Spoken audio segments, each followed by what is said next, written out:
Entonces, ¿cuál es el orden para darte de alta como autónomo en Italia? ¿Vale? Básicamente es que pagas menos impuestos de lo normal. No sé cómo es en España, pero por lo que tengo entendido, todo el rollo de los autónomos en España es un caos y es bastante complicado y es un robo a mano armada. Así que quiero hacer una comparación, ¿vale? Entre cómo sería ser autónomo en España o ser autónomo en Italia y cuánto dinero te llevas a final de año al bolsillo, que al final es lo que nos interesa a todos. Que yo odio LinkedIn. O sea, no sé si os pasa. Nuevo domingo, nuevo vídeo. Esta semana ha sido intensa.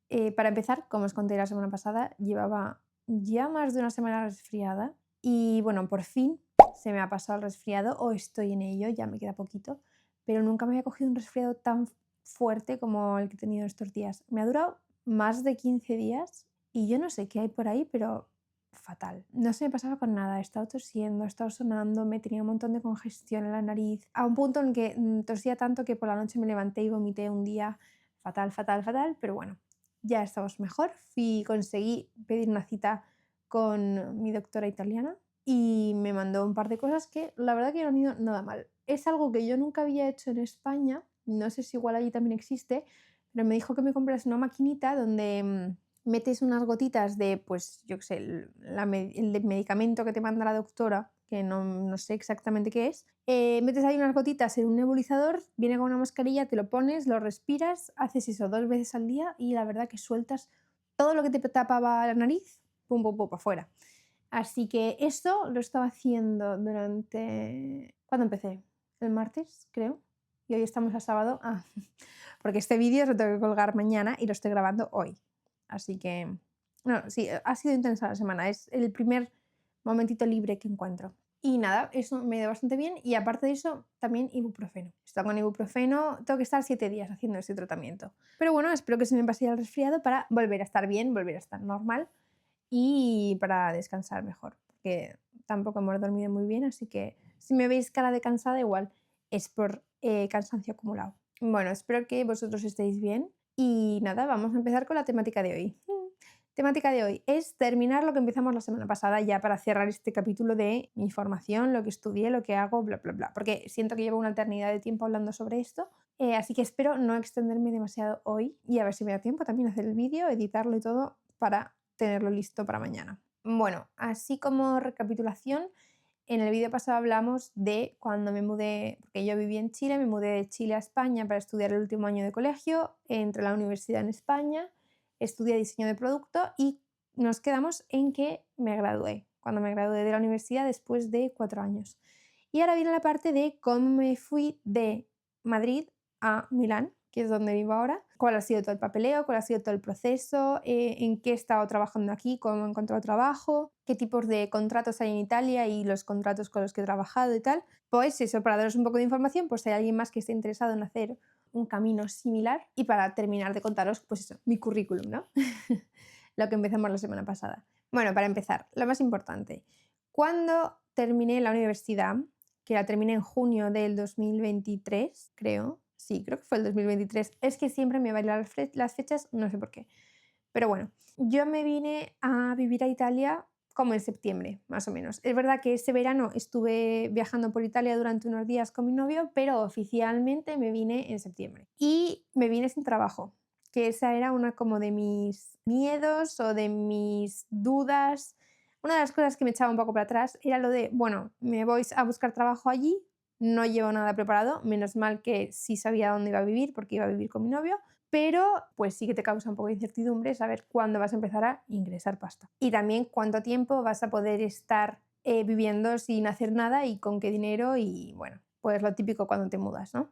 Es verdad que sí que tenía algo ahorrado, que estuve ahorrando durante el tiempo que estuve en la universidad, también me ayudaron mis padres, nada más mudarme, así que también fue una suerte, sé que no todo el mundo puede, pero bueno, en mi caso sí que se pudo, me estuvieron ayudando durante, pues hasta hace poco, durante los primeros años desde que me mudé. ¿Y cómo hice, cómo empezó todo? Durante ese tiempo también intenté a ver si podía hacer alguna entrevista y tal, pero era bastante complicado. El tema de moverse desde España buscando un trabajo en Italia sin hablar todavía 100% italiano, porque ahí estaba yo ya aprendiendo, pero me soltaba, podía hablar y tal, pero no perfectamente. Y sobre todo, cuando mandas el currículum o completas la solicitud o lo que sea, para la oferta de trabajo y te preguntan, ay, ¿dónde estás viviendo ahora? Y tú dices que todavía estás en España, pues sí que es un poco complicado, porque falta todavía tener todo el papeleo legal para poder trabajar en Italia, entonces eso sí que echa para atrás a algunas empresas. Y bueno, pero yo igualmente intenté mirar ofertas de trabajo simplemente para ver qué tipo de cosas había, ¿no? Que podía ofrecer Milán y qué podía ofrecer yo con lo que había estudiado, si había oportunidades, si había salidas o si me iba a mudar a un sitio en el que no tenía nada que hacer. En mi caso, la verdad que tuve suerte porque estudiando diseño de producto hay mucha oferta de trabajo en Milán, porque Milán es una de las ciudades donde hay más diseño dentro de Europa. Todo el mundo la conoce por el diseño de moda, pero también hay muchísimo diseño de mobiliario, diseño de muebles. Las grandes marcas de muebles italianas suelen estar, igual están por toda Italia, pero las importantes suelen estar en Milán. Y si no están aquí las marcas, lo que sí que hay mucho, sobre todo en el norte de Italia, no solo en Milán, son todas las fábricas de producción de estos muebles de lujo. Entonces sí que había trabajo como diseñadora de producto. También había mucha oferta de diseño de automóvil, pues porque sabéis que en Italia los coches van a tope, así que también había un montón de ofertas en el sector de automóvil, otro tipo de industrias, de todo un poco. La verdad que había más ofertas de lo que estuve mirando en Madrid.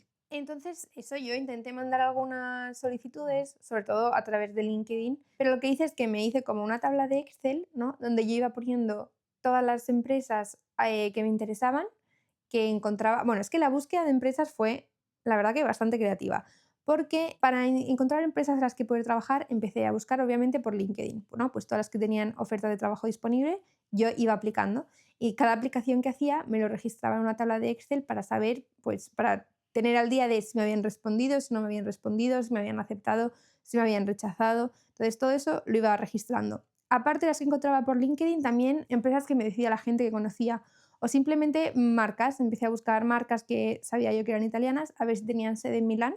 Y también, sobre todo, por Google Maps, porque hay un montón de pequeños estudios que igual no son tan famosos, ¿no?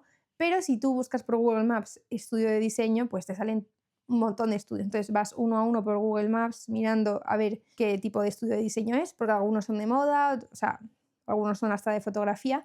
Entonces yo me iba apuntando todos los que veía interesantes, buscaba el contacto, mandaba la solicitud. Fue un trabajo bastante largo. Como he escuchado decir más de una vez, buscar trabajo es un trabajo, o sea, tienes que dedicar un montón de tiempo, pero como yo lo estuve haciendo mientras estudiaba, pues sí que podía sacar un poquito de horas al día para dedicarme a eso. Bueno, aparte de diseño, de estudios de diseño o estudios de mobiliario o marcas de fábricas de coches y tal, también lo que hay mucho en el norte de Italia es arquitectura. En Milán hay un montón de estudios de arquitectura, de arquitectos muy famosos, pues yo que sé, por ejemplo, Stefano Boeri, de todo. O sea, hay un montón de arquitectura. Y dentro de los estudios de arquitectura, muchos tienen departamento de diseño de producto.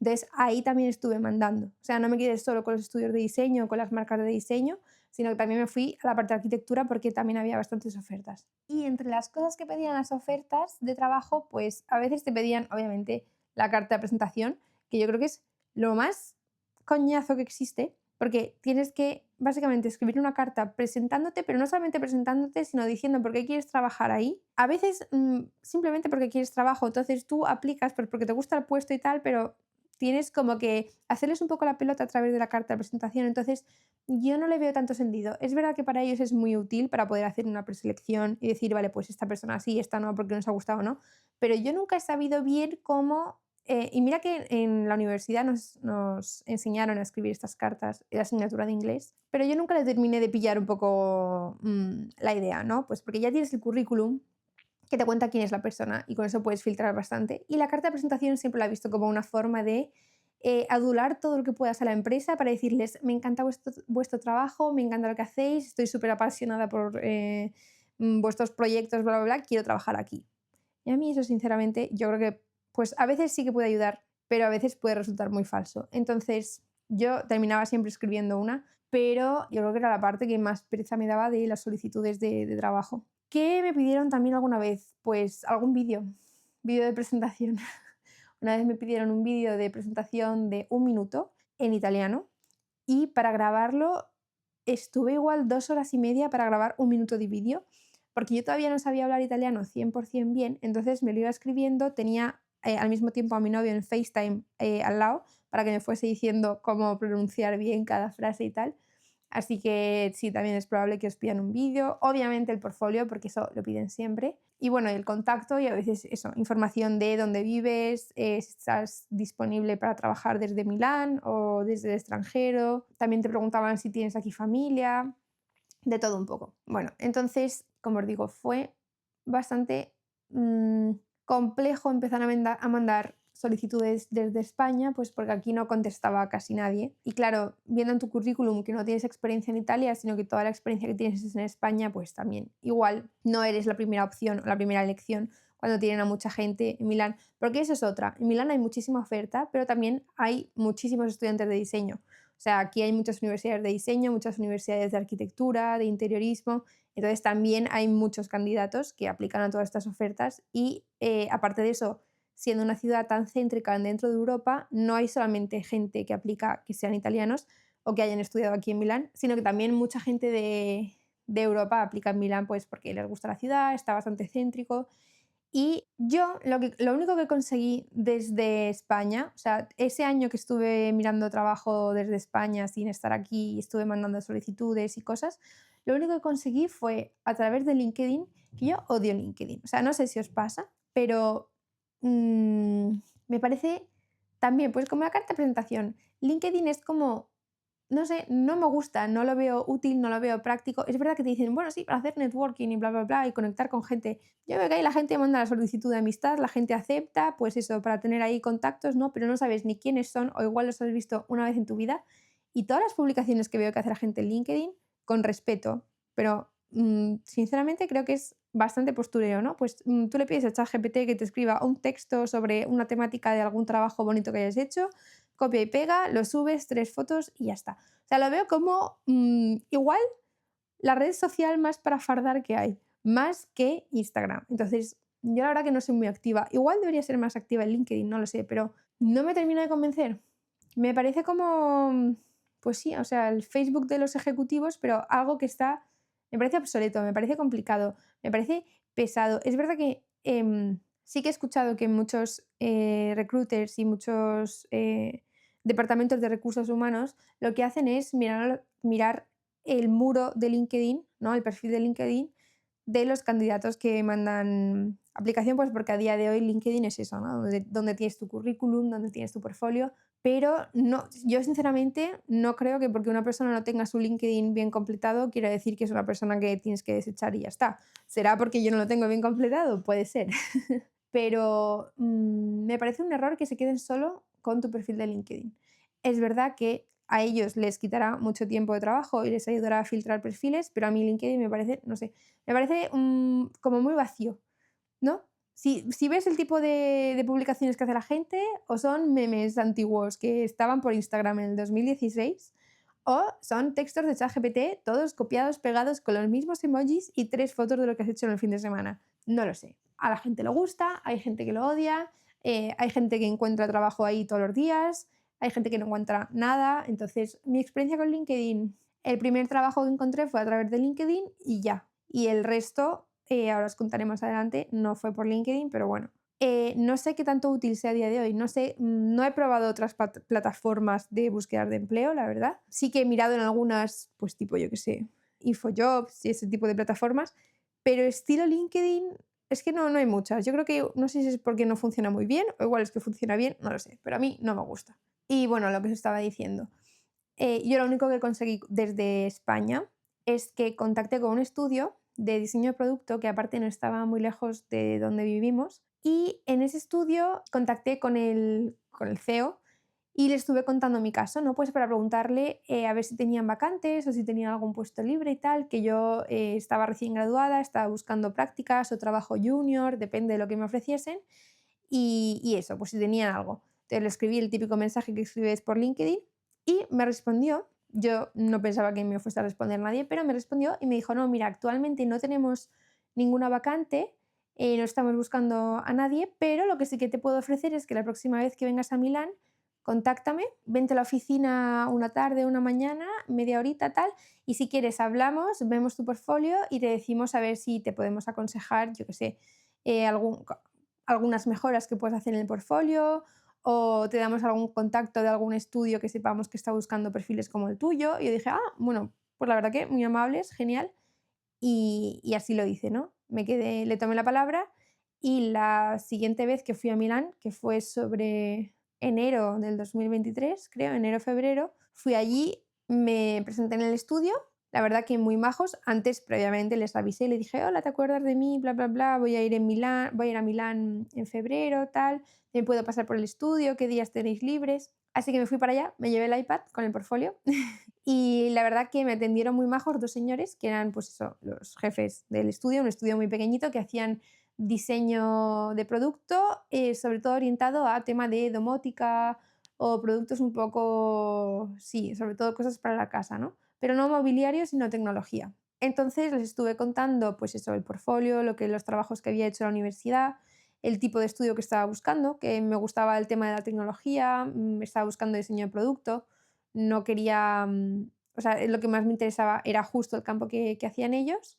no específicamente domótica, pero sí diseño de pequeños productos que sean tecnológicos. Eso era pues lo que me hubiese gustado para empezar a trabajar, ¿no? Y eso me dijeron que el portfolio estaba bastante bien, que me soltaba bastante en italiano, pero pues lo que ya me habían dicho por LinkedIn, que a día de hoy no tenían vacantes ni nada, porque no estaban buscando, que creo que esto os lo mencioné en el vídeo anterior, que no estaban buscando más perfiles de diseño de producto, sino que estaban buscando perfiles de diseño de interfaz, tipo UX o Service Design, o también UI, porque lo que os conté en el vídeo anterior, pues eso, que el mundo del diseño cada vez se estaba digitalizando más porque sale mucho más barato a día de hoy sacar un prototipo de un producto digital que un prototipo de un producto físico.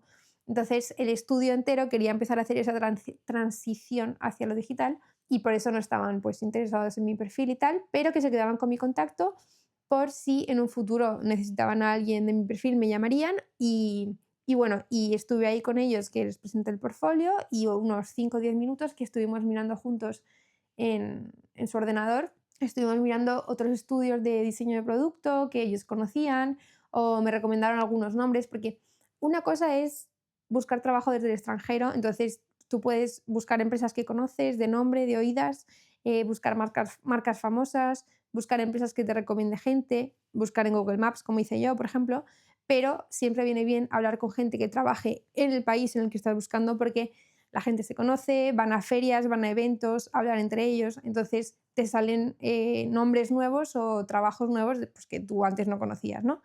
Y entonces eso, me recomendaron un par de estudios que estuve mirando para ver si tenían vacantes y tal, y también mandé solicitud a todos esos. Entonces yo creo que esa ha sido la única vez en mi vida que LinkedIn me ha sido útil. No creo que fuese por LinkedIn, sino porque di con un señor que era majo. Porque, bueno, muchos me respondieron que no estaban interesados en mi perfil o que no estaban buscando a nadie, bla, bla, bla. Pero de los pocos que respondieron, porque tampoco me respondió tanta gente, mucha gente te deja ahí la solicitud enviada o el mensaje enviado y ya está, y lo entiendo porque no todo el mundo tiene tiempo para mirar todos los mensajes de miles y millones de gente que les estará pidiendo trabajo. Pero esto la verdad que eran muy majos, me aconsejaron, me dieron un par de ideas y me sirvió pues para nada. O sea, sí que hice los 2 o 3 cambios que me dijeron en el portfolio, que tampoco fueron demasiados y no encontré trabajo donde me dijeron ellos, pero bueno, sí que me sirvió para saber nombres de otras empresas de diseño, pues eso, para buscar trabajo. Pero al final, ¿cómo encontré trabajo? Esto fue una entrevista que hice en enero antes de mudarme y yo me mudé en septiembre de ese año. Cuando ya me mudé aquí definitivamente es cuando empezó un poquito más el agobio, pues porque yo acababa de llegar. Entonces, ¿qué hice? Durante el primer mes seguí con la misma táctica, o sea, buscar estudios de diseño, mandar solicitudes y no mandaba solo la solicitud a través de LinkedIn, sino que hacía estos pasos. Primero miraba a ver si tenían oferta de trabajo en LinkedIn. Si tenían, genial, la mandaba por ahí y luego la mandaba también al email de la empresa, luego buscaba la página web de la empresa, buscaba el email de recursos humanos y la mandaba ahí también. O se la mandaba, por ejemplo, mandaba un mensaje a la de recursos humanos o a la parte de administración o el email que hubiese disponible en LinkedIn. Entonces sí que en una sola empresa atacaba por todos los puntos posibles para mandar mi solicitud y mi currículum y seguí con ese rollo. Al final apliqué como igual a 160 empresas, un montón. Y durante el primer mes, pues eso, ¿no? Estuve ahí, me iban respondiendo, pues que tenían plaza, que no tenían plaza, que querían gente, que no querían gente. Y hice mi primera entrevista en un sitio muy pequeñito, que era un estudio enano, o sea, igual el tamaño era como el de esta habitación, que no sé cuántos metros cuadrados son, pero yo qué sé, una habitación estándar de tu casa, pues eso, una habitación grande, listo, no había mucho más. Y en el estudio trabajaban 3 personas, el jefe y dos que diseñaban con AutoCAD y con SolidWorks. Y me hicieron la entrevista pues porque el jefe, me acuerdo que me llamaron, me dijeron que por el momento no tenían nada libre, ninguna puesto de trabajo libre, pero que en esos días el jefe se iba a ir a Nueva York a buscar a inversores para un proyecto de relojes de pulsera que quería empezar, que eran relojes de pulsera impresos en 3D con metal, ¿vale? Con aluminio y no sé qué, un proyecto chulo. Y claro, todo dependía, o sea, el hecho de que me contratasen o no, dependía de si el jefe volvía con inversores o sin nadie. Entonces eso, la verdad que me quedaba bastante cerquita de casa, así que hubiese sido buen punto. No sé cuánto hubiesen pagado porque tampoco parecía demasiado grande el estudio, entonces, y yo creo que los que estaban ahí pues igual pagaban 500 euros o 700 euros por hacer unas prácticas.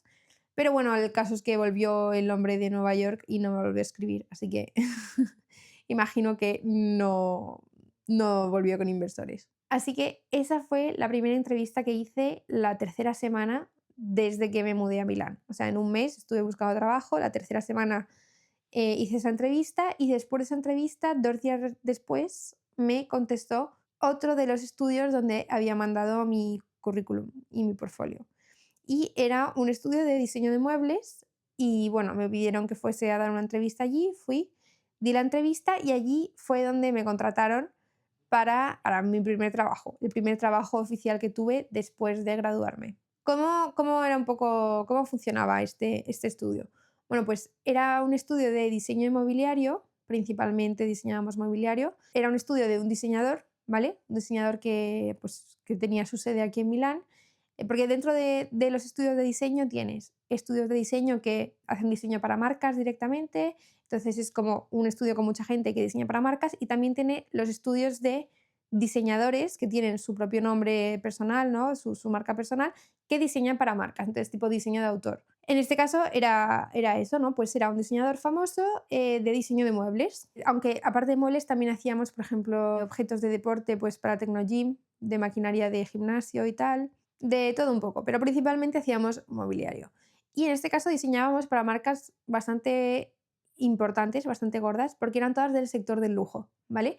Dentro de las marcas que conocemos, porque hay un montón de marcas de diseño de muebles y obviamente es como en cualquier sector de diferentes categorías, pero todas las que conocemos de diseño de moda, por las típicas Fendi, Hermès, la que quieras, todas tienen también la parte de diseño de mobiliario y hay un montón, Gucci, Armani, todas tienen también la versión de muebles, la versión de cosas para el hogar. Es verdad que no todas son muy conocidas. Yo, por ejemplo, no sabía que todas esas marcas de lujo también tenían la versión objetos para casa, la versión mobiliario, porque obviamente muchos de esos productos directamente son tan caros que no están ni al alcance de cualquiera, pues también como los productos de moda que venden, aunque es verdad que dentro de la sección de moda siempre hay algunos productos que los hacen un poquito más accesibles para más público, no digo que cuesten 5 euros, pero que son más accesibles que la mayoría de los productos que tienen, pues en el sector del mobiliario no era tan accesible, sino que directamente todo costaba una pasta. Entonces son marcas que igual no llegan mucho al público general. Yo no la conocía, pero porque nunca me interesó el sector del lujo. Entonces nosotros diseñábamos bajo el nombre del diseñador, que era mi jefe, ¿no? Y hacíamos una línea de productos o una colección o hacíamos un producto en específico para diferentes marcas. Entonces fui a esta entrevista y básicamente me dijeron lo mismo que me iban a decir en todas partes, que era vas a empezar a trabajar aquí, pero de prácticas, porque recién graduada lo más típico es trabajar de prácticas. Y la idea era trabajar 3 meses de prácticas y después de los 3 meses empezar o sea, hacer una subida de sueldo y seguir trabajando ahí, pero ya no como de prácticas, sino como autónomo. Este es como el truquito que usan aquí en Italia, ¿vale? Para abaratar costes. No sé si en España también se usa, pues porque mi experiencia laboral fuera de las prácticas universitarias en España es cero, pero aquí en Italia, sobre todo en el sector de la arquitectura, pero como os digo, en mi caso también, si tú llegas a un estudio, Porque, por ejemplo, conozco mucha gente del mundo de la arquitectura que le pasa, o sea, muchos arquitectos, muchos diseñadores de interiores, suele funcionar así. Lo más común, lo más típico, si vienes a trabajar, sobre todo en Milán, no sé el resto de Italia, pero yo creo que también, pero en Milán funciona así. Si tú vienes y quieres trabajar para un estudio de diseño o un estudio de arquitectura, no te van a hacer un contrato, ¿vale? No vas a trabajar con un contrato como si fueses tú, pues eso, trabajador con un sueldo, con una nómina fija todos los meses, sino que lo más probable es que tú trabajes como un autónomo para ellos, ¿no? Como que subcontratan autónomos. En mi caso, yo no era autónoma, yo no era nada. O sea, yo llegué aquí, yo quería un contrato, pues porque era lo que me esperaba hacer, ¿no? No me esperaba darme de autónoma, no me esperaba darme de alta como autónoma. Pero lo hacen, pues ellos abaratan costes porque no tienen que pagar tanto por ti. Al ser tú autónomo, pues ya te gestionas tú la parte de la seguridad social. Y claro, ellos lo que hacen es como, mira, aquí tenemos un horario fijo de oficina, como si fuese una oficina cualquiera, solo que no te vamos a pagar un sueldo fijo todos los meses, te pagamos según las horas que trabajas, o depende, porque hay estudios en los que sí que te pagan un sueldo fijo, aunque seas autónomo y varían un poco las horas. Entonces eso, a mí me iban a contratar, pero con la opción de que desde las prácticas empezase ya como autónoma. Entonces, ¿es un poco truquito? Sí, porque ellos se ahorran dinero y bueno, depende de cómo negocies tú el contrato, obviamente, pero no sueles salir ganando tú. O sea, si te contratan en un sitio y te fuerzan a ser autónomo, a menos de que sea porque tú lo hayas pedido y a ti te convenga porque las condiciones van bien y tal, en mi caso no me convenía demasiado, pero yo lo cogí porque necesitaba un trabajo y tampoco me parecía mala opción. Entonces, ¿cuáles son las cositas con las que van a pillar? Obviamente, bueno, la parte de la seguridad social te la gestionas tú, ya es problema tuyo. El bruto, ¿vale? El neto es un poquito más bajo. ¿Qué más? Al mismo tiempo, aunque tú seas autónomo, que se supone que siendo autónomo tú te puedes gestionar tus propias vacaciones, te puedes gestionar las horas que trabajas al día y si mañana no quieres ir a trabajar, pues no vas y ya está, avisas el día antes. Se supone que esa es la flexibilidad de ser autónomo, ¿no? Por lo menos en Italia.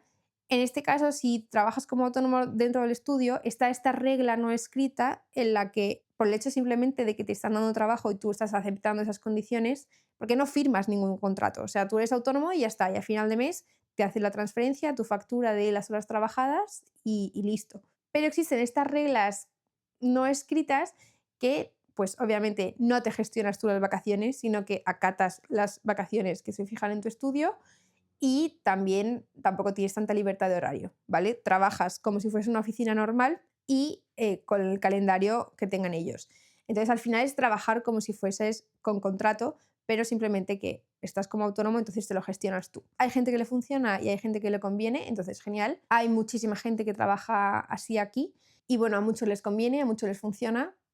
También se pueden organizar ellos sus vacaciones o pueden trabajar para más de un cliente a la vez, entonces no está nada mal.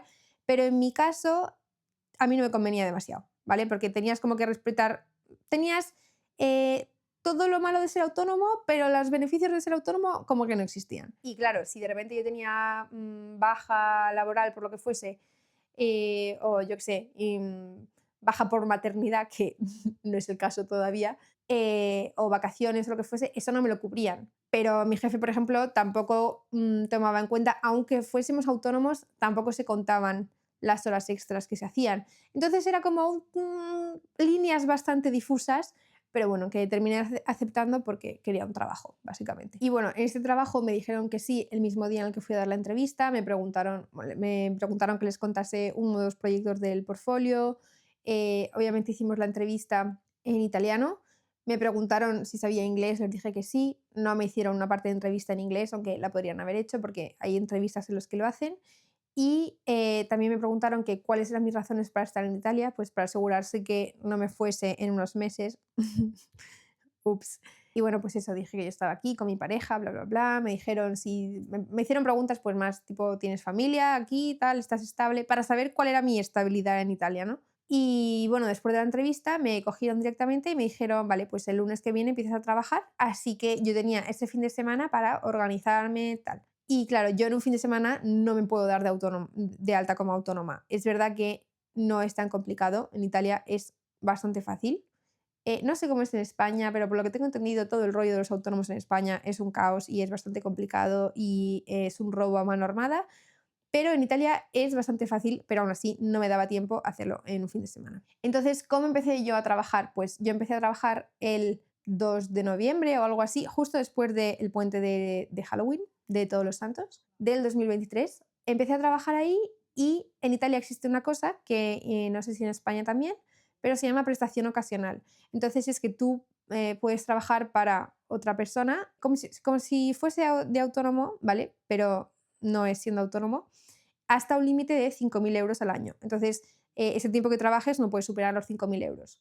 Y se llama prestazione occasionale. Si tú en Italia quieres trabajar y no estás dado de alta como autónomo y no tienes un contrato con una empresa, puedes trabajar, obviamente no en negro, pero puedes trabajar para diferentes clientes hasta un máximo de 5.000 euros, ¿vale? Sin pagar impuestos a la seguridad social. Si pasa los 5.000 euros dentro de un año, ¿vale? El límite es un año. Si pasa los 5.000 euros, pagas impuestos sobre el excedente solamente. O sea, si yo en un año, y eso se llama prestación ocasional, si yo en un año gano 7.000 euros, pago solo impuestos sobre los 2.000 euros que he ganado, pues que están fuera de ese límite de 5.000. Y claro, lo que mantiene como la naturaleza de este tipo de contrato, ¿no?, es que sea ocasional. Entonces, el máximo que puedes facturar por cada cliente son unos 2.500 euros, ¿vale? O sea, yo, en mi caso, para esta empresa, para este estudio, para este señor para el que yo estaba trabajando, solo podía facturar hasta 2.500 euros. Después de eso ya o él me contrataba o yo me daba de alta como autónomo o dejaba de trabajar para él, porque si no, pues obviamente ya es ilegal. Y bueno, realmente no es que no estés pagando impuestos sobre esos primeros 5.000 euros durante ese primer año, sino que hay una cosa que se llama ritenuta da conto, que es un pequeño impuesto que se queda a tu cliente, ¿vale? Para pagar los impuestos por ti. Como tú no estás dado de alta, porque hasta 5.000 euros no hace falta que te des de alta, el cliente para el que trabajas se queda el 20% de lo que tú le facturas, ¿no?, de lo que tú le pides, y él paga ese 20% de impuestos y lo usa él para pagar impuestos por ti. Entonces, en mi caso, como yo tuve la entrevista y ya directamente la semana siguiente empecé a trabajar, lo que hicimos es que yo empecé a trabajar así, con ese tipo de contrato, ¿no? Mientras conseguía hacer todo el papeleo para darme de alta como autónoma, porque la idea es que cuando yo llegase al límite de los 5.000 ya pudiese empezar a facturar como autónoma y obviamente después de los 3 meses de prácticas, pues la idea sería ya empezar oficialmente a facturar bien como autónoma y todo regularizado, aunque obviamente lo otro no es ilegal, o sea, es así como se hace, pero bueno, para tenerlo ya un poco más estructurado todo, ¿no? Entonces, ¿cuál es el orden para darte de alta como autónomo en Italia? ¿Vale? Si tú eres extranjero, pues como yo era española, no tenía ni nacionalidad italiana ni nada, y quieres empezar a trabajar en Italia como autónomo, tienes que seguir estos pasos. Lo primero es conseguir el codice fiscale. El codice fiscale es el código fiscal, como el NIF, ¿vale? Y esto lo consigues en la Agencia del Entrate, que es como las oficinas de Hacienda, la Hacienda española, pues la italiana. Y para eso necesitas tu pasaporte o un DNI que sean válidos y una dirección en Italia, aunque sea provisional. Y te lo dan en el momento. Cuando ya tienes tu codice fiscale, te vas al ayuntamiento, que se llama el comune, ¿vale? Al ayuntamiento de tu ciudad y declaras ahí tu residencia. Para declarar tu residencia necesitas el codice fiscale que acabas de sacar en Hacienda, necesitas también un documento de identidad válido y un contrato de alquiler o una declaración del propietario de la casa donde estás viviendo, ¿vale? Que afirme que tú estás viviendo en esa casa y desde cuándo has llegado y hasta cuándo piensas quedarte, o si vienes sin fecha límite, pues que ponga eso, que estás viviendo ahí indefinidamente. El trámite te lo hacen en un día, o sea, vas allí, presentas todos los documentos y ya te lo hacen en el momento y te lo confirman entre 2 días o 45 días, más o menos. Depende de la burocracia y depende de los tiempos que tengan. ¿Cómo se hace esta confirmación? Pues de repente viene un inspector a casa, llaman al timbre y si estás ahí, confirman que vives ahí, y si no estás pero hay alguien en casa, preguntan a ver si realmente tú vives ahí, sí o no. Y ya está. Y si dicen que sí, pues genial. Entonces te lo confirman, te mandan un papelito a casa y ya lo tendrías. Y ya cuando tienes estas dos cosas, puedes pasarte a abrir la partita IVA, que es como darte de alta como autónomo en Italia. Y esto lo puedes hacer de dos formas. O lo haces por tu cuenta, te vas a las oficinas de Hacienda y presentas allí los documentos que te piden, que ahora te diré cuáles son, o lo puedes hacer contratando, por ejemplo, a un contable que lo haga por ti, ¿vale? Hay muchas agencias de contables que se dedican específicamente a gestionar autónomos y te hacen todo el trámite, pagas lo que tengas que pagar y te hacen ellos todo el trámite. En mi caso lo hice por mi cuenta, me fui yo a Hacienda, pedí cita un día y me pedían pues documento de identidad, la residencia fiscal que ya había dado de alta al principio en Hacienda, el número fiscal, ¿vale? El códice fiscal, también la declaración de que ahora estás viviendo aquí, que estás residiendo en Italia, y una carta de tu datore de empleo, que es de tu empleador, ¿vale? Una carta que afirme que hay una persona que te va a dar empleo. Aunque es verdad que te está dando de alta como autónomo, entonces no debería ser necesario, pero bueno, aquí lo piden y en mi caso, por suerte, pues eso, se la pedí a mi cliente, que era el jefe de mi estudio, y me hizo una carta diciendo yo, bla, bla, bla, con número de DNI, tal, tal, tal, confirmo que voy a dar trabajo a Alejandra Rojas con un número fiscal, bla, bla, bla, de tal fecha y hasta indefinidamente. Te la firma, llevas la carta allí y te dan todo el documento y con eso te das de alta como autónomo. Y ya te digo, te puedes dar de alta en una mañana. Teniendo todos los documentos previos, te das de alta en un día. Cuando te das de alta, tienes que elegir qué tipo de actividad vas a desarrollar, ¿no? Como autónomo. Porque no es lo mismo dedicarse, por ejemplo, a la agricultura o dedicarse al diseño de producto. Los impuestos son diferentes. Entonces, cuando vas allí a Hacienda, te preguntan el tipo de actividad y te asignan un código que es el que va a dictar qué porcentaje de impuestos vas a tener que pagar según tu actividad. Lo más normal en Italia, cuando te das de alta como autónomo, si facturas menos de 85.000 euros al año, entras directamente dentro de lo que se llama el regime forfetario, que es un régimen fiscal simplificado, ¿vale? Básicamente es que pagas menos impuestos de lo normal y esto es pues para ayudar a todos los autónomos que están empezando. ¿En qué consisten los impuestos que tienes que pagar? Pagas entre un 5 o un 15% de impuestos sobre un porcentaje del facturado, ni siquiera sobre el total. Eso depende, sobre qué porcentaje depende del tipo de actividad que desempeñas, ¿vale? Y lo más importante es que si tú no facturas durante un mes o durante un año o durante el tiempo que seas, no tienes que pagar ninguna cuota y no pagas nada. O sea, pagas solo sobre un porcentaje de lo que has facturado. Si no facturas, no pagas, no hay cuotas, no hay nada. Y bueno, tampoco se te aplica el IVA. Entonces sí que es bastante conveniente, sobre todo para la gente que está empezando.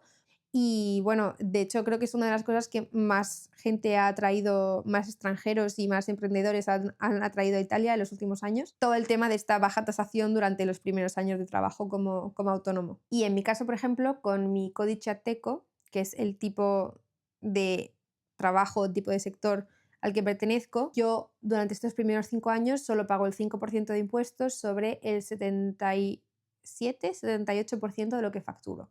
¿Vale? Entonces, ese es mi caso personal porque yo soy diseñadora de producto, entonces pago eso. Igual un médico, no sé si, bueno, sí, un médico autónomo, pues igual paga más, paga menos, pero siempre tienes que estar dentro de los 85.000 anuales. Si te pasas de los 85.000, en la siguiente declaración de la renta, pues ya estás fuera del régimen forfetario y pagas más impuestos. No tienes una cuota autónomo como tienes en España, la tasación es bastante baja, depende de a lo que te dediques y al mismo tiempo, bueno, el gasto fijo que tienes es el contable que tengas y ya está. Pero si no tienes contable y si te haces todo tú por tu cuenta, pues algo que te ahorras, aunque lo recomiendo, porque sobre todo si eres extranjero y tal, para saber bien cómo se hacen las cosas y no perderte nada y si no dominas el idioma o los tecnicismos del mundo de los impuestos, te recomiendo tener un contable que te gestione todo y que te lleve todo al día y bien, porque si no luego pues están las multas y no queremos multas. Y bueno, por lo que tengo entendido, ser autónomo en España es una pesadilla, así que quiero hacer una comparación, ¿vale? Entre cómo sería ser autónomo en España o ser autónomo en Italia y cuánto dinero te llevas a final de año al bolsillo, que al final es lo que nos interesa a todos.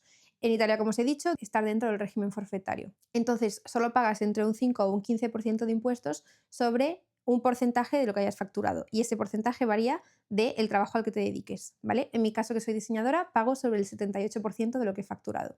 En España, en cambio, tenemos la cuota fija a la seguridad social de unos 300 euros al mes, 330 si no me equivoco, más los impuestos que tienes que pagar a Hacienda. Entonces, vamos a hacer este ejemplo teniendo en cuenta un trabajo como el mío, ¿vale? Ganando esto es una cifra inventada, unos 3.000 euros al mes como autónomo. ¿Cuánto facturarías en España y cuánto facturarías en Italia? En Italia, partiendo de una facturación anual de 36.000 euros, primero se calcula la base imponible aplicando el coeficiente correspondiente a la actividad, lo que os he dicho antes. En el caso de profesionales creativas o digitales suele ser del 78%, por lo que el beneficio fiscal sería aproximadamente de 28.080 euros, ¿vale? Sobre este beneficio fiscal se pagan las contribuciones a la seguridad social italiana, que en este tipo de actividades rondan aproximadamente el 26%. Esto supone alrededor de unos 7.300 euros al año, ¿vale? A la seguridad social en Italia. Después se paga el impuesto correspondiente sobre el mismo beneficio, que en este caso sería aproximadamente 1.400 euros. Si sumamos ambas cantidades, el total pagado al Estado sería aproximadamente de 8.700 euros al año. Por lo tanto, de los 36.000 euros facturados, el dinero que realmente quedaría sería alrededor de 27.300 euros netos al año, lo que equivale aproximadamente a 2.275 euros al mes. Ahora vamos con España. Sabiendo que los autónomos deben pagar una cuota mensual obligatoria a la Seguridad Social, que para un nivel de ingresos como este suele situarse aproximadamente en 330 euros al mes, es decir, unos 3.960 euros al año. Después se paga el IRPF, el impuesto sobre la renta. Para calcularlo, primero se resta la cuota de la Seguridad Social a la facturación anual. En este caso, la base sobre la que se aplicaría el impuesto sería aproximadamente de 32.040 euros. Sobre esa cantidad se aplican los tramos del IRPF, lo que en este nivel de ingresos suele dar como resultado aproximadamente 8.300 euros al año en impuestos. Si sumamos la cuota de la Seguridad Social y el IRPF, el total pagado al Estado sería aproximadamente de 12.260 euros al año. Esto significa que de los 36.000 euros facturados, el dinero que realmente quedaría serían aproximadamente 23.740 euros netos al año, es decir, unos 1.978 euros al mes. En resumen, con una facturación de 3.000 euros al mes, trabajar como autónomo en Italia es mucho más beneficioso. En Italia te dejaría 27.300 euros netos, ¿vale? Y en España te dejaría unos 23.700 euros netos. Esto es una diferencia de 3.500 euros al año y unos 300 euros al mes. Por lo tanto, podemos concluir que ser autónomo en Italia es mucho más beneficioso que ser autónomo en España. Y volviendo a la historia, pues eso es lo que hice yo. Yo me di de alta como autónoma y empecé a trabajar para este estudio así, ¿no? Yo a final de mes le hacía una factura a mi jefe por las horas trabajadas ese mes, que al final en mi caso no era por horas, sino que él me había fijado un sueldo ficticio al mes y eso es lo que yo le tenía que poner en la factura, y así es como estuve trabajando durante los primeros 3 meses. Y después del tercer mes me fui, porque no me gustaba el trabajo, no me gustaba el ambiente y el diseño de mobiliario tampoco me ilusionaba. Yo sabía que el diseño de muebles no era mi pasión, pero como dije al principio, yo quería encontrar un trabajo y empezar a probar ya el mundo laboral italiano. Así que, por lo menos, para saber qué es lo que me gustaba y qué es lo que no. ¿Qué aprendí de este trabajo? Pues aprendí las condiciones de trabajo que no me gustan y aprendí también el tipo de trabajo que no me gusta. Entonces, sabía que el sector del mobiliario y del lujo no me atraía demasiado, sobre todo la parte de mobiliario. El lujo no me importa, la verdad que es un sector que no descarto, pero ya cuando salí de la universidad, porque yo durante el tiempo que estuve en la universidad no hice muchos proyectos orientados a muebles, porque no era la temática que más me gustaba, así que dudaba mucho que me fuese a gustar también en el mundo laboral. Y lo confirmé. Salí de este trabajo confirmándolo. Y bueno, cuando dejé ese trabajo entré un poquito en crisis existencial diciendo, a ver ahora qué trabajo encuentro yo aquí en Italia, porque ya no sé dónde meterme, me ha costado, tampoco me costó tanto encontrar este trabajo, el primero, como os dije, tardé un mes, pero no sabía qué hacer. Y bueno, también me costó un poco renunciar. O sea, estuve mucho tiempo pensándome si renunciar o no. Porque obviamente esto le pasará a todo el mundo que quiere dejar un trabajo, ves sobre todo lo que puede ir mal. Más allá de lo que puede ir bien, ves lo que va a ir probablemente mal, que es pues me voy a quedar sin ingresos, a ver cuánto tiempo tardo en encontrar trabajo, a ver qué trabajo encuentro, a ver si de repente voy a tener que volver llorando para que me vuelvan a dar trabajo. Entonces era una situación complicada, pero bueno, al final tomé la decisión, lo hablé con mis padres, lo hablé con mi pareja, me ayudaron a buscar qué solución tomar y claro, como aquí en Italia casi todas las ofertas que había de diseño eran orientadas al sector del mueble y yo sabía que no quería seguir trabajando en ese sector porque no me gusta, no me atrae, me parece... me encantan los muebles, me encanta cambiar los muebles de mi casa, comprar muebles nuevos, cambiarlos y tal, pero no me gusta diseñarlos. O sea, no es algo que me traiga, a menos que sean muebles que, como llamo yo, como digo yo, que tienen como una razón de existir, ¿no? Pues porque están hechos de una forma que de repente, yo qué sé, te ayudan a mejorar el espacio o mejorar, yo qué sé, que tienen algo innovativo, algo que llame la atención. Pero diseñar por diseñar, hacer cosas que para mí siento que son vacías, no me interesa. O sea, en mi caso, donde yo trabajaba antes, para el sector del lujo era hacer colecciones por hacer colecciones y sacar colecciones por sacar colecciones. No había una razón de ser de ese mueble, no había nada, era como si fuese el fast fashion, pero en muebles, pues lo mismo. Y a mí eso no me gusta, no me llena y me sentía inútil, o sea, me frustraba mucho mi trabajo, entonces por eso lo dejé. Y claro, todo lo demás, las demás ofertas que había en la ciudad eran casi todas de lo mismo, ¿no? Así que no sabía qué hacer y mi novio se puso un día a buscar qué podía hacer y encontró un máster en diseño de usuario. Como os dije en el vídeo anterior, yo cuando tuve clases de diseño de usuario, que contexto para la gente que no sepa qué es la gente, son los diseñadores que diseñan, por ejemplo, aplicaciones o páginas web, o también servicios, o sobre todo cosas digitales, ¿vale? Servicios o sistemas digitales para empresas. A mí esto me había gustado mucho en la universidad, lo poco que lo toqué, y bueno, siempre me quedé un poquito con las ganas de profundizar un poquito más ahí. Y es verdad que cuando te metías en LinkedIn, casi todas las ofertas que había de trabajo que no fuesen de diseño de producto en el sentido sector muebles en Italia o en el mundo, eran diseño de UX o diseño de UI, que es diseño de interfaces o diseño de experience, que UX es User Experience, que es lo que hago yo, y UI es User Interface. Entonces decidí meterme al máster y la verdad que me cambió la vida. Pero ¿por qué elegí ese máster? Pues aparte de porque había ofertas de trabajo y era un tema que me interesaba, por otras dos razones muy importantes. Yo este máster que hice lo hice aquí en Milán, ¿vale? Pero era un máster que tú podías hacer principalmente online. Duraba 4 meses. Yo no quería estar estudiando durante un año en una universidad, no quería volver a meterme a ir a clases todos los días durante 1 o 2 años para hacer un máster. Yo quería ya empezar a facturar, empezar a trabajar lo antes posible y no me interesaba para nada volver a seguir planes de estudios que de repente me resultasen cosas inútiles o cosas que hay que dar porque lo dice el ministerio y ya está. No, yo quería algo mucho más práctico, mucho más conciso, algo que fuese al grano, que me dijese qué es lo que se hace hoy en día en la industria, qué es lo que tienes que aprender y sobre todo mis profesores, en el caso de este máster, eran profesionales del sector. Y bueno, ahora os voy a contar un poquito más en qué consistía el máster. El máster lo hice en una academia que se llama Talent Garden, ¿vale? Está aquí en Milán. Talent Garden es una cadena de coworkings que hay por Europa, ¿vale? Están en España, sé que también están obviamente están en Italia, no me acuerdo, pero están en muchos países por Europa. Y al ser una cadena de coworkings, tienen pues obviamente muchas empresas que trabajan dentro de sus coworkings y ofrecen muchos cursos relacionados con estas empresas que imparten las mismas personas que trabajan en el coworking. Entonces, en mi caso, el máster en diseño de UX lo impartía la consultora Sketchin, que es una de las mejores consultoras suizas italianas, porque están entre los dos países, de diseño de experiencias, ¿vale? De diseño de UX. Entonces, a mí ya me cuadraba todo. Era un máster de 4 meses que se hacía principalmente online, aunque cada mes teníamos que ir la primera semana obligatoria al máster, pues para vernos, para estar con los profesores, hacer alguna actividad más presencial. Y los profesores eran todo gente del sector. O sea, el profesor no era una persona que nunca ha trabajado y que ha dado clases toda su vida. No, es gente que trabaja ahí, que sigue trabajando porque, como os digo, son los que trabajan dentro de la consultora, entonces están todos los días viendo proyectos, todos los días viendo cómo evoluciona el sector, todos los días tratando con clientes.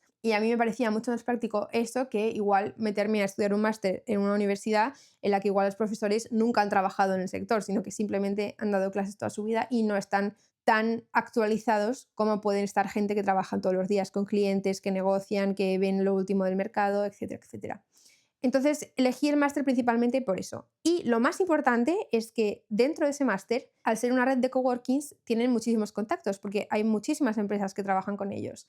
Entonces te ofrecían que al final del máster, durante el último mes, el mes ya número 5, porque esto es ya como el extra después de 4 meses de clases, venía el mes número 5 en el que ellos te ayudaban a encontrar trabajo con los contactos que tenían. Y eso es lo que quería yo. Entonces, ¿en qué consistía? Tú dabas las clases online, no eran clases grabadas que te pudieses ver después, sino que nos conectábamos todos los días al mismo horario, dabas las clases online desde donde te diese la gana. Una vez al mes tenías que ir presencial allí al coworking para dar la clase allí, ver a tus compañeros, hacer trabajos en grupos, hacer trabajos con los profesores, entonces también te ayuda pues, a hacer más conexiones. Si querías, los días que se trabajaba online, el resto de las semanas online, podías ir también allí y usar los espacios del coworking, entonces pues también bastante bien para la gente que quiera salir de casa y tal. Y durante estos 4 meses hacíamos como un proyecto al mes. Este proyecto al mes de diseño de UX nos ayudaba a construir un portfolio porque, claro, en este máster se aceptaba gente de muchos perfiles diferentes. Yo era diseñadora de producto, entonces ya venía con un background parecido, pero ahí había gente que venía del mundo de la fotografía, del mundo de la banca, había de todo un poco, o sea, y de todas las edades. Sobre todo gente de entre 22 y 30 años, ese era como el rango de edad. De repente había alguno un poco más mayor.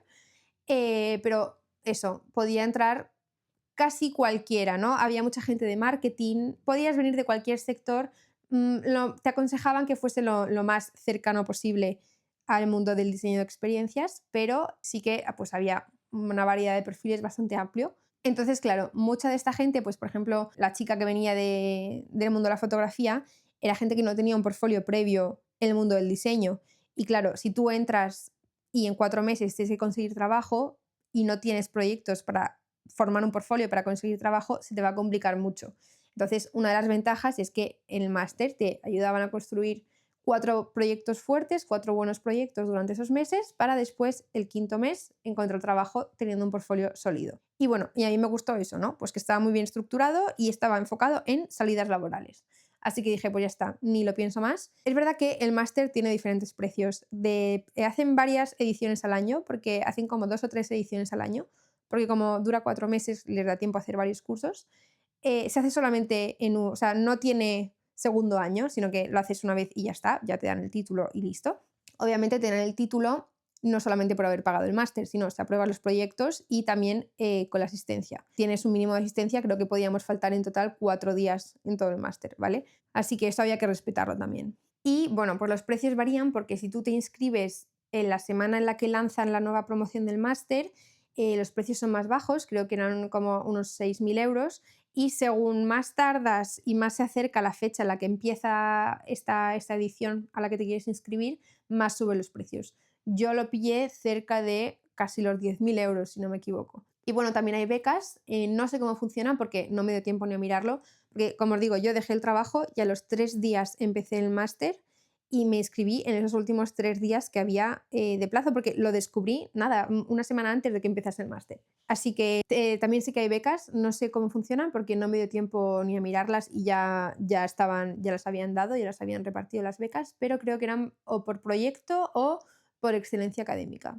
Y bueno, como os digo, fue el máster que me ayudó a llegar a donde estoy hoy en día. Aparte de enseñarme pues, todas las bases del diseño de usuario, del diseño de interfaces, del diseño de servicios y de experiencias, que era súper útil. Es verdad que pues, también conocí a gente muy maja con la que a día de hoy no tengo casi relación, la verdad, porque cada uno era de una zona de Italia diferente, entonces cuando terminó el máster, cada uno se fue para su pueblo, para su ciudad, aunque muchos se quedaron en Milán trabajando.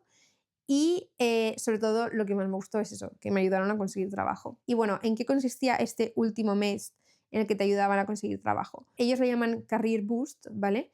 Y era un mes en el que teníamos varias sesiones durante la semana en la que nos orientaban un poco en cómo construir nuestro perfil profesional, ¿vale? Nos decían cómo teníamos que construir un buen LinkedIn. De hecho, creo que las únicas publicaciones de LinkedIn que tengo las hice durante ese periodo.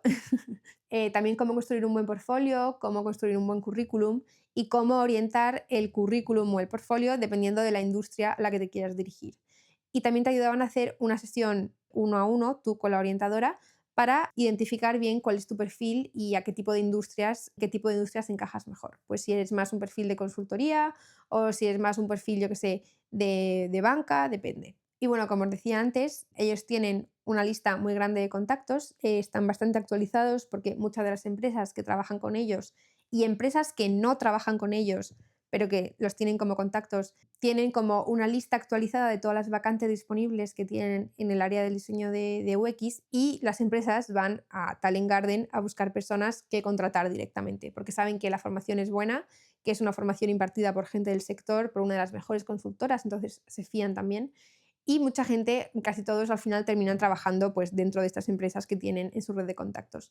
Y como empresas estaban las mejores, o sea, todas las consultoras grandes, las Big Four, estaban ahí. Yo que sé, Accenture también estaba ahí, un montón de bancos internacionales también estaban ahí. Y luego también tienes diferentes tipos de empresas y diferentes tamaños. También hay empresas más pequeñas, hay startups, como es un coworking, trabaja mucho con startups. Y lo bueno es que hay mucha rotación de gente, ¿no? Si no entras en un sitio, entras en otro, igual estás en una empresa y luego terminas trabajando directamente para el mismo Talent Garden. Hay alumnos que también de repente los contrataban directamente los profesores que no dieron clases. En mi promoción no pasó, pero sí que sé que pasó en años anteriores. Entonces había mucho movimiento y mucha oferta de trabajo. Y como os digo, fuera del mundo del máster que hice yo, fuera de este coworking y todas las empresas, simplemente con entrar en LinkedIn todas las ofertas de trabajo que había en diseño eran orientadas a la parte digital, a UX. Por eso os digo, y os dije también en el vídeo anterior, que ya sabemos que el mundo se está digitalizando, pero es que el diseño también. Y entonces cada vez las empresas puntan más sobre toda la parte, todo el sector de experiencias, de diseño de interfaces, páginas web, aplicaciones, servicios, sistemas. Y es así, y es donde hay más oferta. O sea, esto no es una opinión, esto es un dato. Es objetivo. Y bueno, todo esto fue la experiencia del máster, que fue, pues eso, genial, fue muy bonita, me ayudó a conseguir trabajo, pero todo este pack súper chulo del máster, de el career boost, de las entrevistas, de los proyectos y tal, venían con una sola condición, que la verdad es bastante razonable, y es que cuando tú empezabas ese mes en el que te ayudaban a buscar trabajo, aparte de crear tu perfil profesional y todo eso, a final del mes ellos publicaban los perfiles de cada alumno con sus currículums en la página web, en la página privada de la página web que tienen ellos, ¿no? Y a esa página pueden acceder las empresas con las que ellos tienen contrato, que van a buscar ahí a personal. Entonces, las empresas que les interesaba tu perfil se apuntaban para tener reuniones contigo en un calendario, y la única condición era que si te hacían una oferta de trabajo y tú la rechazabas, estabas fuera del Career Boost, te quedabas fuera de este proceso de búsqueda de trabajo que te ofrecía el máster. Porque obviamente tú no puedes estar rechazando ofertas infinitamente hasta que llegue la empresa que te gusta, porque igual rechazas a 13 empresas y claro, ellos te dicen que te ayudan a conseguir trabajo y es verdad, porque la oferta al final te suele llegar. Era muy raro que no te llegase una oferta entre toda la variedad de empresas que tienen.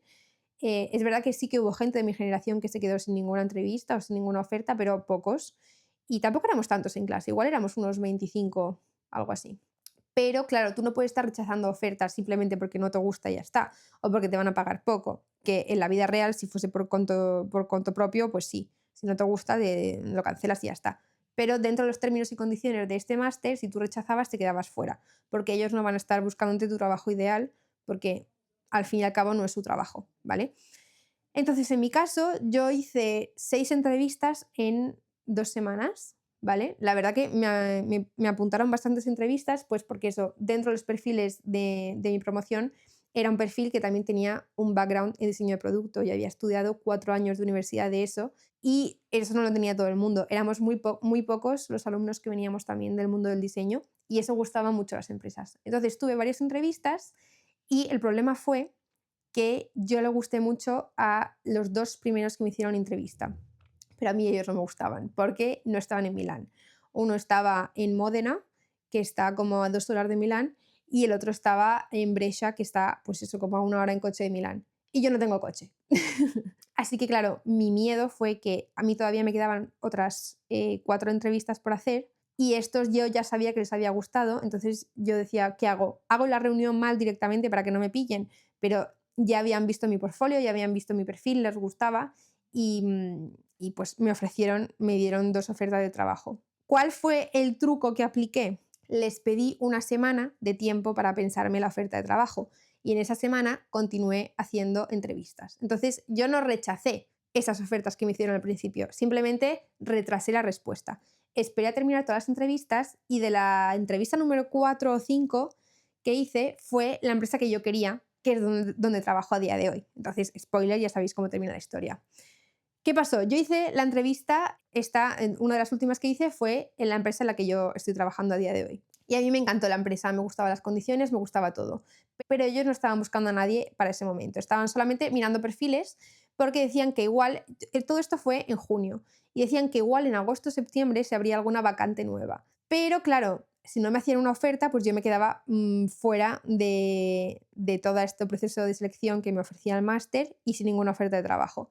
Entonces ya me quedé como en un dilema en el que digo, ¿qué hago? Acepto una de las ofertas que me han mandado antes, aunque estén lejísimos, aunque no me gusten, y digo, es que no me quiero volver a meter en un trabajo que no me gusta, no me quiero volver a meter en algo que me haga estar infeliz todo el día y no me quiero ir a 1 hora o 2 horas de Milán todos los días, porque aparte eran presenciales. Y claro, digo, ¿qué hago? ¿Hago eso o me quedo sin nada?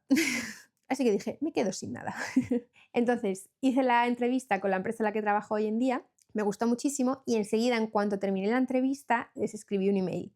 Le escribí un email a la chica que me hizo la entrevista y le dije, oye, me ha encantado lo que me habéis contado sobre vuestra empresa, me encanta vuestra empresa, me encantaría trabajar con vosotros. Y le conté mi vida y le conté mis problemas. Le dije, el único problema es que me han hecho ya 2 ofertas de trabajo a las que tengo que responder en esta semana y las voy a rechazar porque yo solo quiero trabajar con vosotros, pero que sepáis que como las voy a rechazar, a mí me van a quitar del portal de estudiantes donde vosotros podéis ver todos los estudiantes que el máster ofrece, ¿no? Porque yo ya voy a estar fuera de este Career Boost, me van a echar. Entonces, yo me voy a quedar en un limbo en mi casa sin nada. Si estáis interesados o si en agosto o en septiembre vais a abrir la oferta de trabajo, por favor, volverme a contactar porque yo no voy a aceptar ningún trabajo que no sea trabajar con vosotros. Este es mi email personal y mi número de teléfono. Entonces, eso, fui súper sincera, le dije a la chica lo que iba a hacer, lo que estaba pasando. Oye, aquí estoy, os quiero solo a vosotros y, y eso, voy a rechazar a todos porque solo os quiero a vosotros. Entonces me voy a quedar sin trabajo en mi casa sentadita esperando a que me llaméis. Y bueno, la chica me contestó que genial, que a ella también le había encantado mi perfil, así que no me preocupase que me iban a volver a llamar.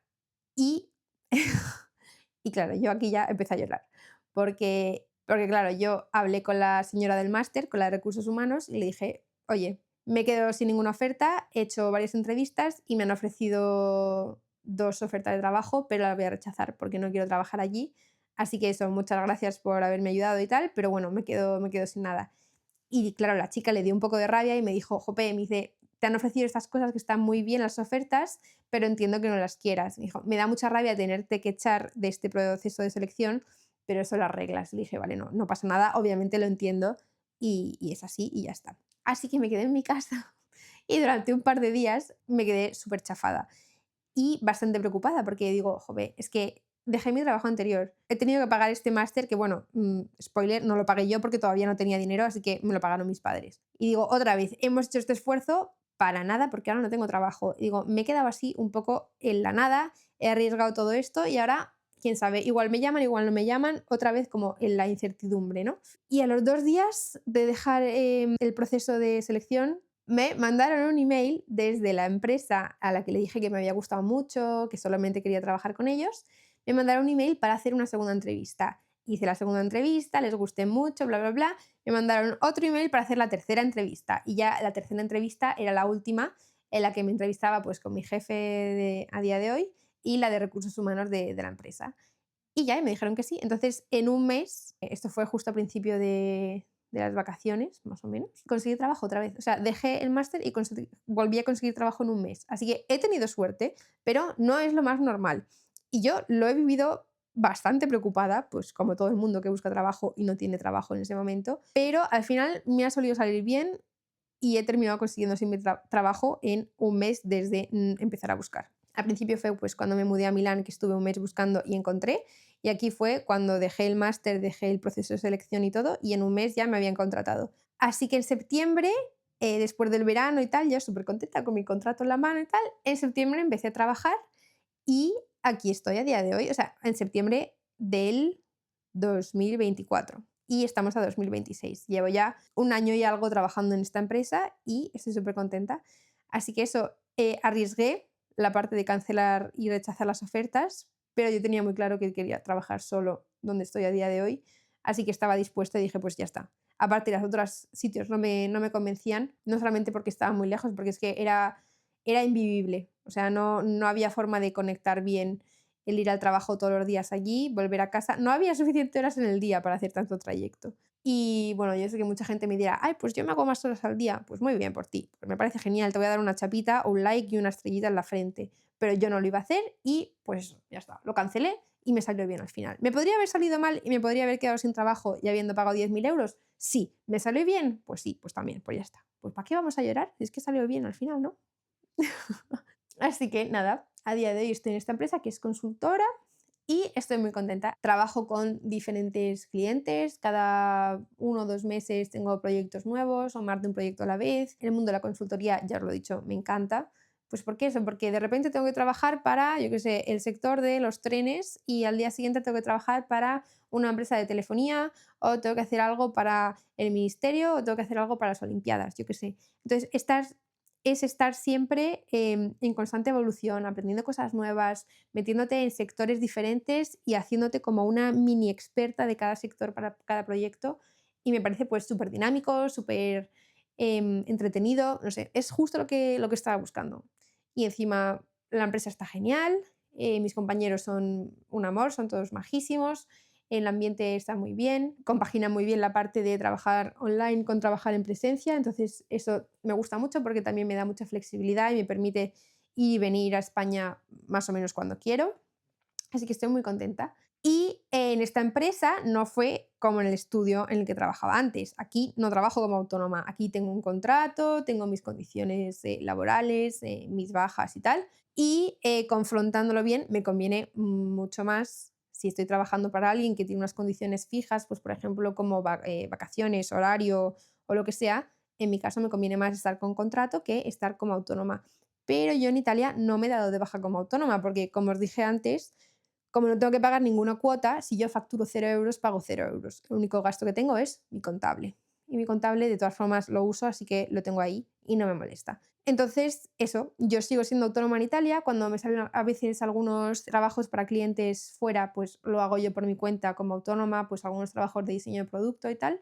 Y si no, mientras tanto, mi trabajo fijo es, pues eso, trabajar para mi empresa como trabajadora con contrato oficial. Y aquí está Bambú que está llorando que quiere un poquito de atención.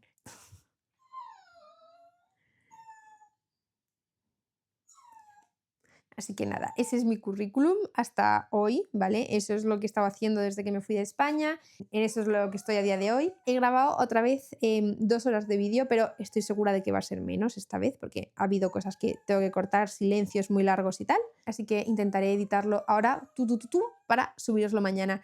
Y me voy con mami porque no para de llorar, quiere salir a hacer pipí. ¿Ah, que sí? ¿Ah, que quiere salir a hacer pipí? Bueno, cualquier duda, comentario, pregunta, opinión, lo que os dé la gana, me lo dejáis en comentarios y me meteré ahora a editar todo para subiros el vídeo mañana. Y os dejo hasta aquí porque me solicitan por aquí. Un besito. Chao, chao. Que vaya bien esta semana.